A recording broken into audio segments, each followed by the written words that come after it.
Hello, this is Dr. Victoria Scarborough speaking to you from the Seeds of Transformation Healing Center in Wareham, Massachusetts. And we're going to talk about the Astrology and Kabbalah of the month of May 2018. And as we do every month, we look to the universal year, which is an 11. The universal year is gotten from adding up the numbers of the year, 2, 1, and 8, 2018, and we get an 11 vibration. The 11 vibration is actually a master number, and so we are in an 11 universal year. We're in a master number year, and when we're in a master number year, a lot is expected of us, and yet a lot is given to us.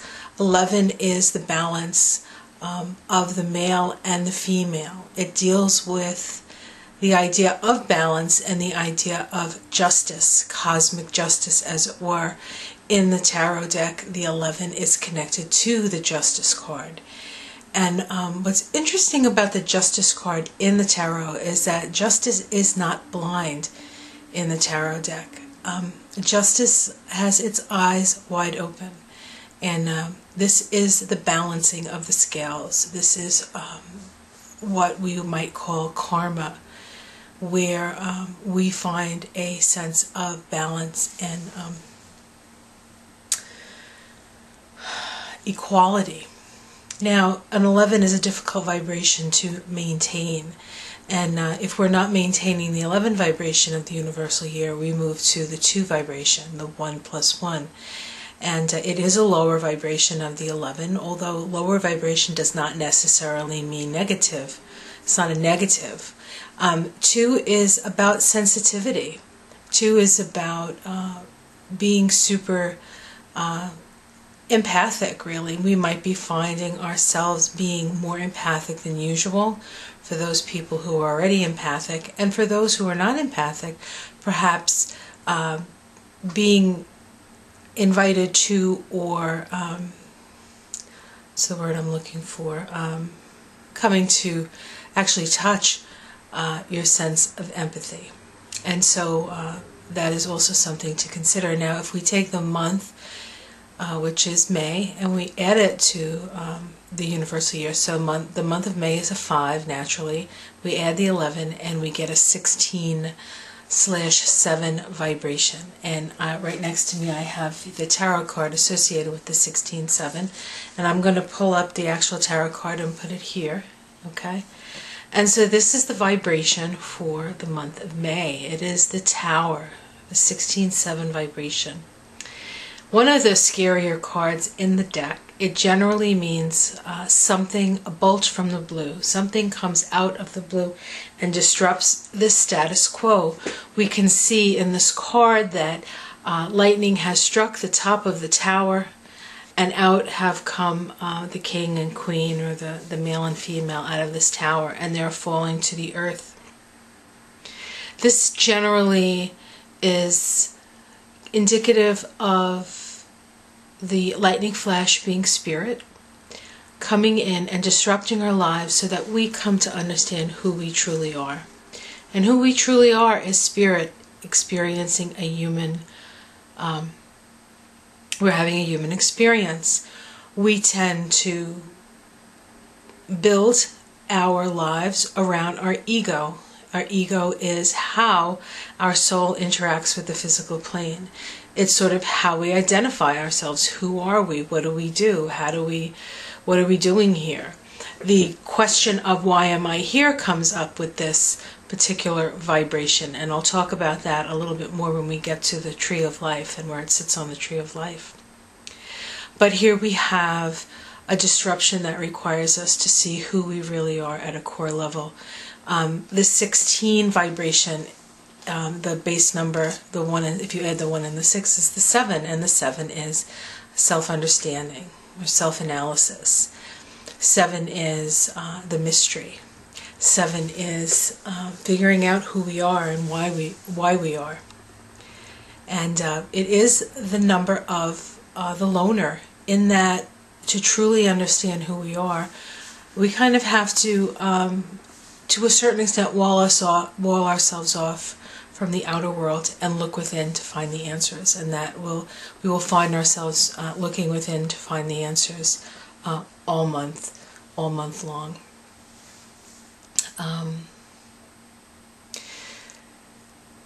This vibration, the 16-7 vibration, is connected with the planet Mars.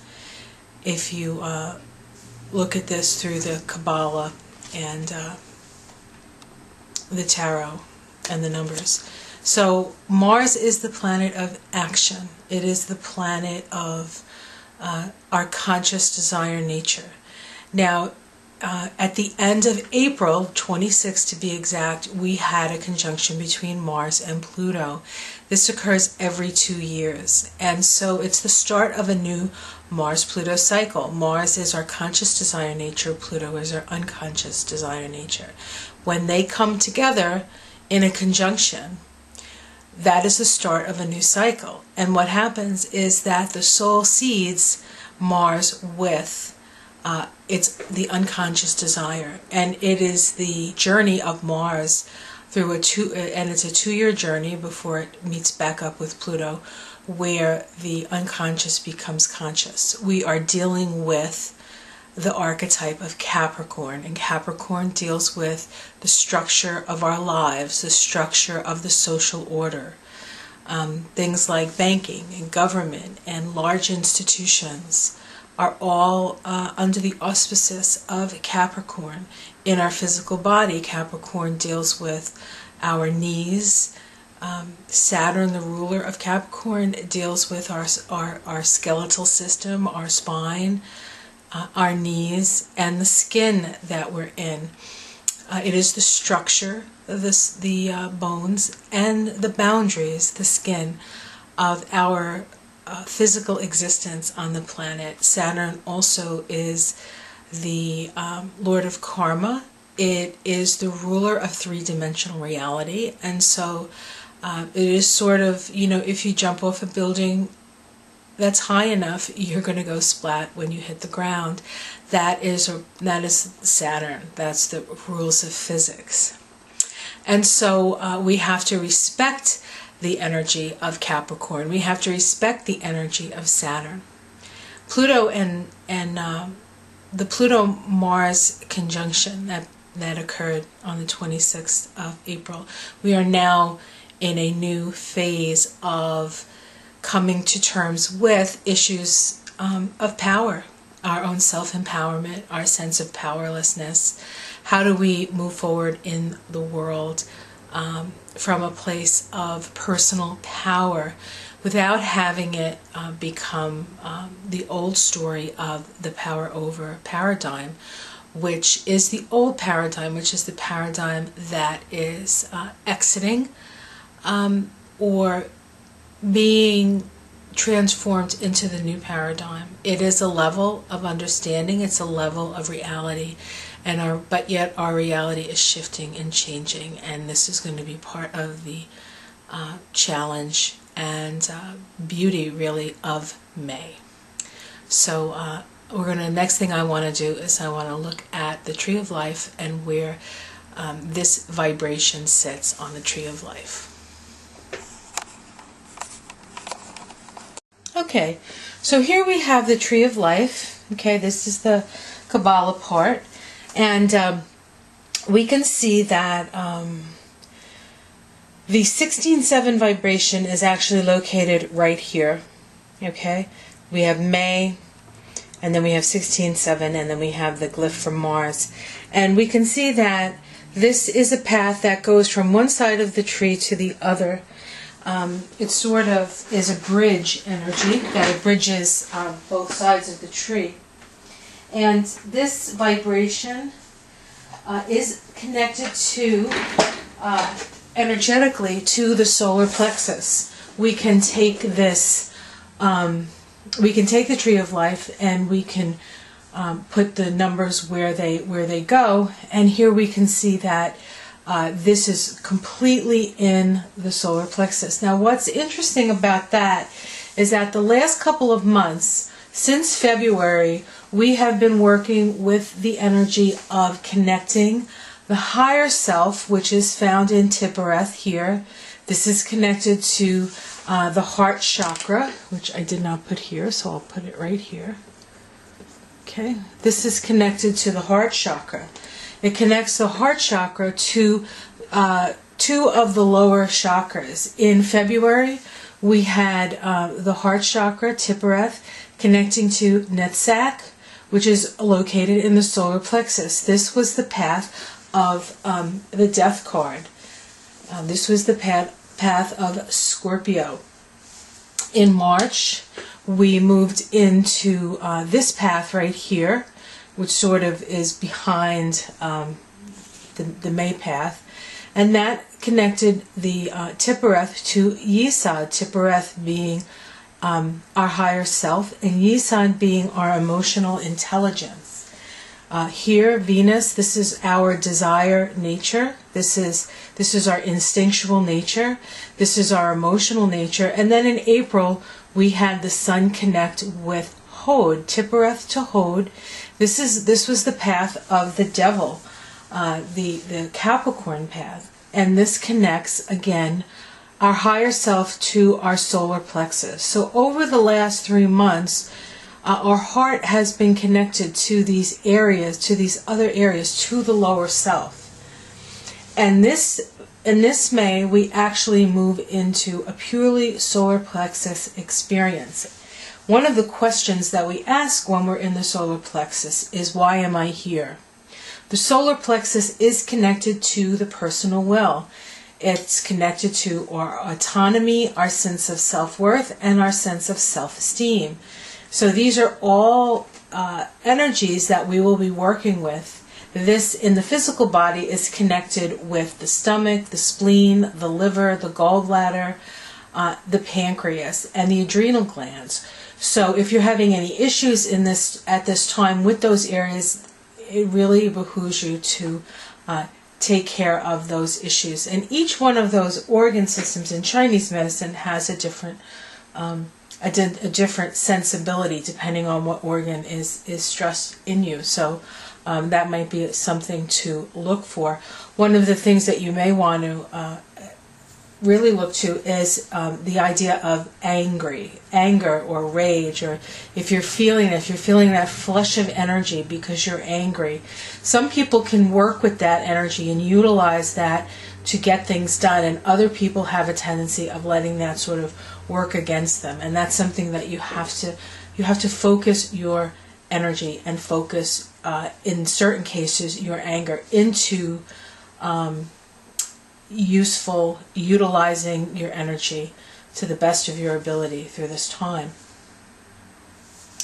And what else do I want to say about this? So it is in May that we come to understand why we are here, and we start actually doing it. So we've had a lot of connection to higher self, and now to a certain extent the rubber meets the road, and it really is about taking the actions we need to build and create, because the solar plexus is the chakra connected with the fire of creation. So how do we take our creative fire and how do we express it in such a way that we can build the foundations and work towards bringing heaven, Tiphareth, to earth? Okay, so there is that energy with this when we look at this from the tree of life. The path between Hod and Netzach, Hod is the concrete mind, Netzach is our desire and our instincts, is called the activating intelligence. Okay, that's the path.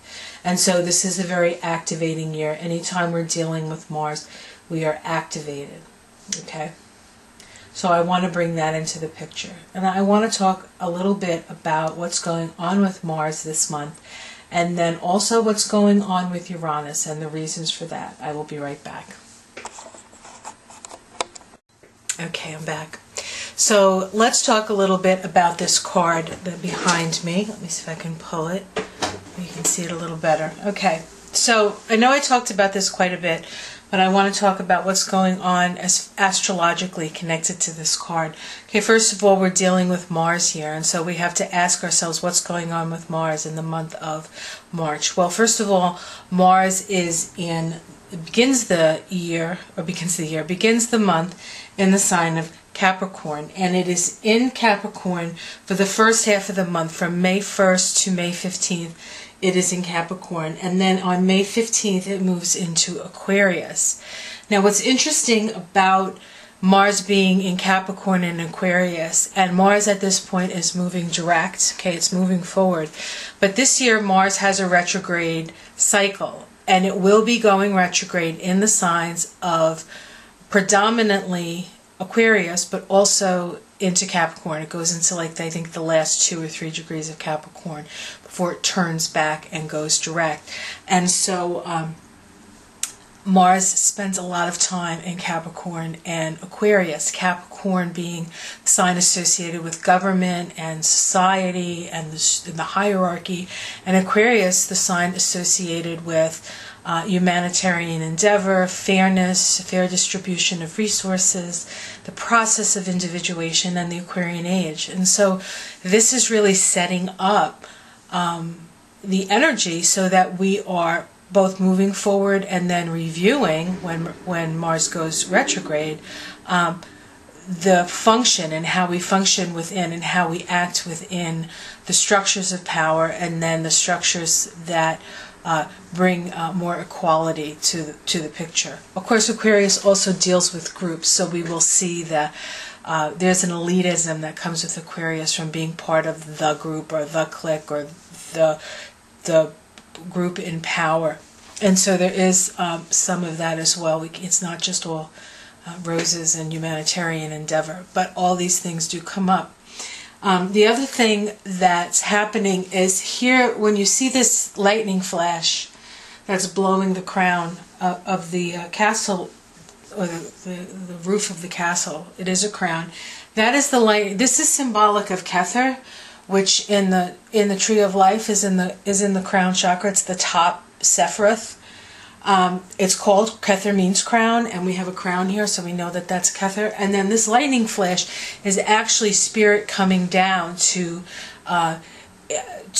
inform us, and so there's this information coming through spirit, and that is seen in these little yods, okay? And if you count them on this card, there are 22 of them. There are 22 yods, there are 22 Hebrew letters. And the Hebrew letters are actually called the flame language. They are little flames, and they're little packets of information. So as things blow apart, we are also being informed. We are also being given and downloaded the information we need to raise up the vibration. So because the false personas fall away, and when we find ourselves on the ground, figuring out who we are and why we're here, there'll be plenty of information for us to garner if we know how to look within to find it. This lightning flash is connected to the planet Uranus. What Uranus does is Uranus breaks down the structures of Saturn and opens us up to a bigger picture. It sort of acts like Prometheus, the god Prometheus, who brought fire to the humans. So what he brought was he brought spirit down to the humans so that they would understand that they are not simply base level, lower vibration, lower 3 chakras, but that they have an opportunity to connect to their own sense of spirituality. This is part of that as well. And in May, Uranus changes signs for the first time in 7 years. When Uranus moves, it's May 15th, Uranus moves into Taurus, and we're going to talk a little bit more about that when I get back. I'll be right back. Okay, so let's talk a little bit about Uranus moving into Taurus. Now, Uranus has been in Aries since 2010. It moved into Aries in 2010, backed up, moved back into Pisces, and then in 2011 moved into Aries for good for the next 7 years. Now this happens again as it moves into Taurus. It's going to move into Taurus, and it's in within the first, I think, 3 degrees of Taurus, and then it backs back up into Aries. It spends a couple more months in Aries, and then next year, 2019, it moves into Taurus completely, and stays there for 7 years. So there is a process. There's a time when it changes signs, that it's not quite completely in the sign.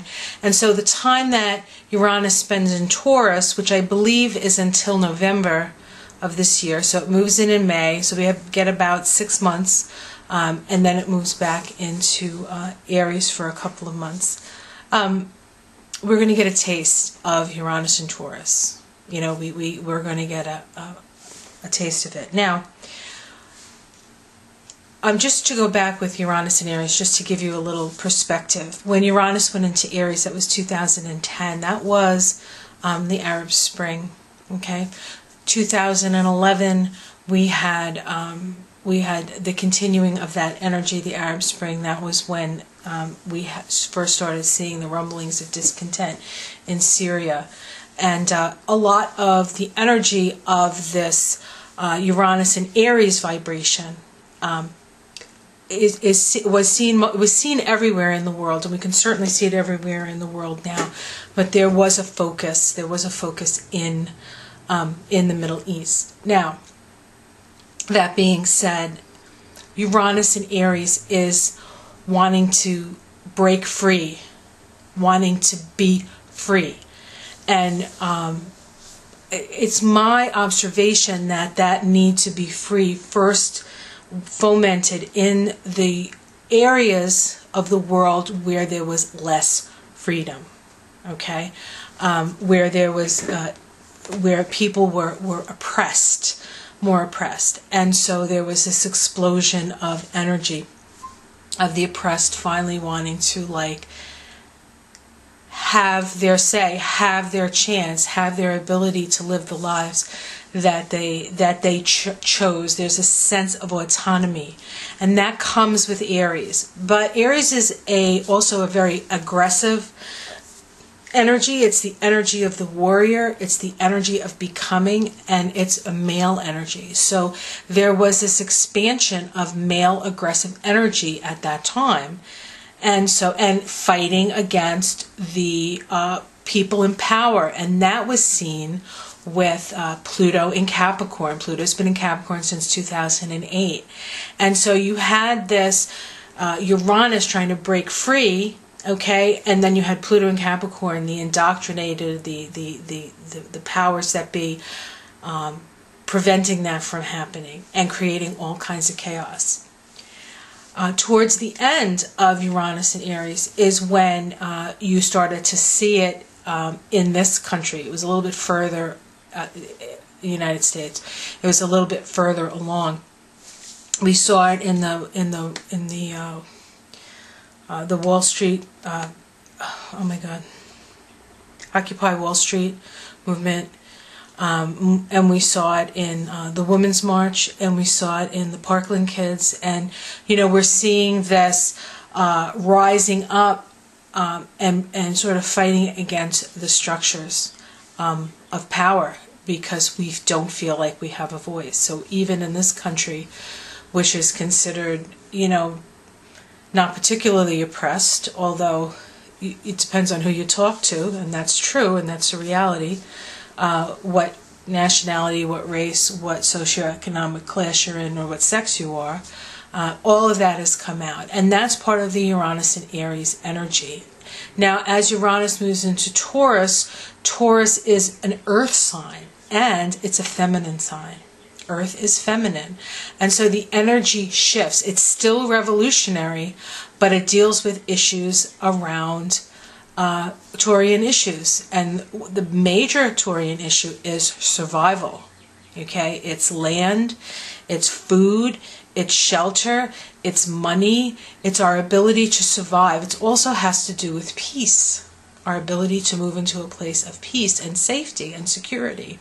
And so this is where Uranus is coming in to disrupt and change our relationship to what is essential in our lives.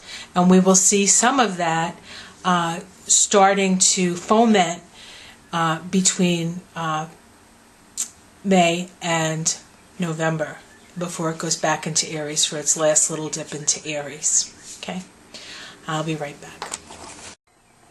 So this is the chart for the ingress of Uranus into Taurus. And this is actually a chart for the United States of America, Washington, D.C. Now, you can see I have highlighted something in yellow, and that is actually Uranus at 00 degrees of Taurus, 1 minute, I believe. It's just as it goes into Taurus. And I wanted to show this because having it hit the MC in Washington, D.C., the 10th house is the house of the president and is the house of the person, the leader. And here we have Uranus in Taurus, which is seismic in nature. We have it right up there. So we in America will more than likely see a shift in the status in some way of our leader, the President of the United States. I just wanted to mention that this isn't really a political, I don't want to be particularly political because I know a lot of people don't really like that part of it, but I wanted to point this out. The other thing you might notice is that right next to, oops, sorry, I should be paying attention. I'm going to pull in, okay, here we go. All right, this is a good view. So here we have Uranus in Taurus. Next to it we have, to the left of it we have Mercury, and then we have the Sun and the Moon, all in Taurus, and then all the way to the left we have Venus in Gemini. Now, if you notice, the Sun and the Moon are actually quite close to each other. The Sun is at 24:44 minutes, the Moon is at 26:42 minutes.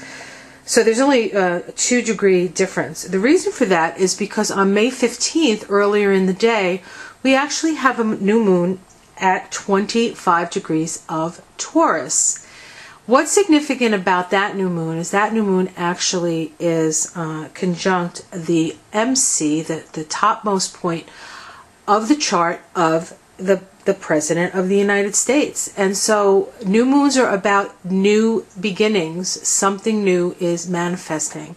So with that energy and the energy of Uranus up there at the MC in this chart of the United States, there is definitely a change coming with this. Now, one other thing I want to say about this is that we are in a 16/7 month, okay?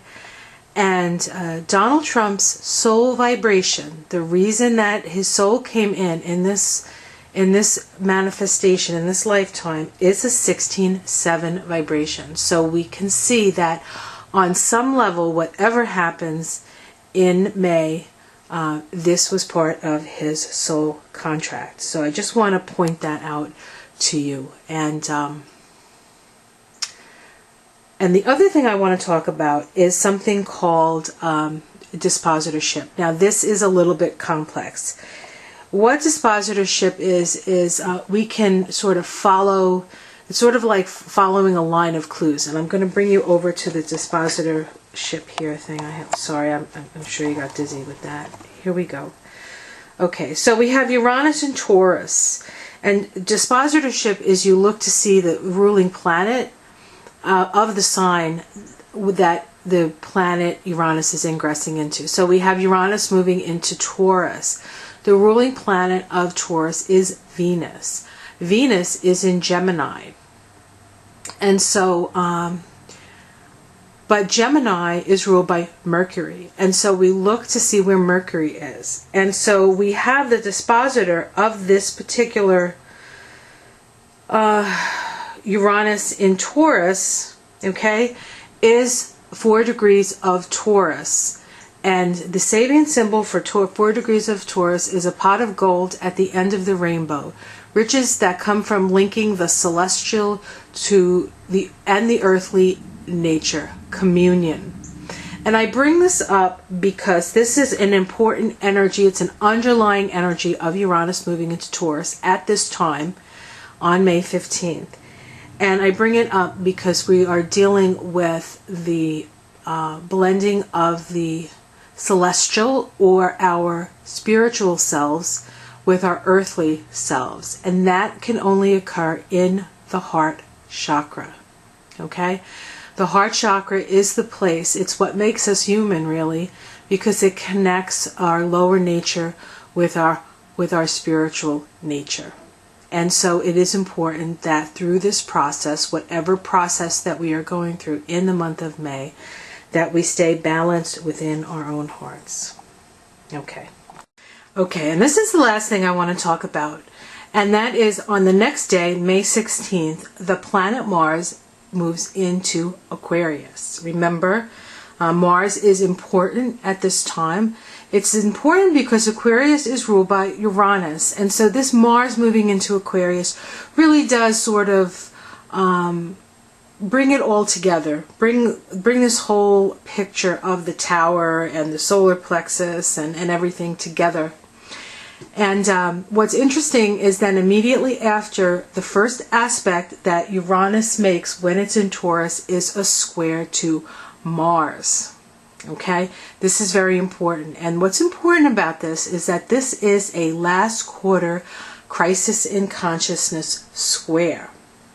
And so this is part of the individuation process. When we start to question the societal norms, and we decide that we are going to move in the direction of our own understanding of our place in the world. And so this is an uprising, really, going from a more Saturnian energy to a much more Aquarian energy.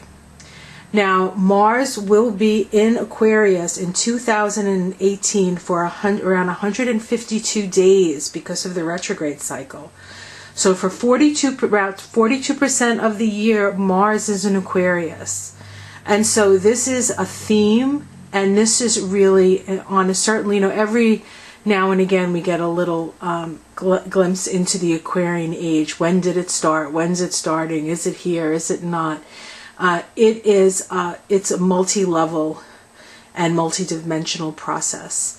And there have been a lot of things occurring on the higher dimensions, a lot of doors opening, and now a lot of that energy is precipitating down into the more Saturnian reality that the majority of the people on the planet deal with. And so we are seeing the Aquarian age in action. So it is truly an exciting time to be alive. So I want to thank you for joining me for this Astrology Kabbalah overlook of the month of May, in the merry, merry month of May. I hope that you can stay in your heart through all the changes that you are going through and that we're all going through. We are all in this together. We cannot forget that. It is about love. It is about communion. It's about joining together to make the world a better place. It's about transcending fear and having faith. It's about choosing love over fear and hatred. If you find this information helpful, I can actually do this for you as personally. I can do your astrology and Kabbalah. It's a fabulous it's a fabulous reading where I pull from 3 different disciplines: evolutionary astrology, Kabbalah, and numerology, to find your unique path and where you fit. This month is really about why am I here. If you have questions about that, please contact me, set up a reading.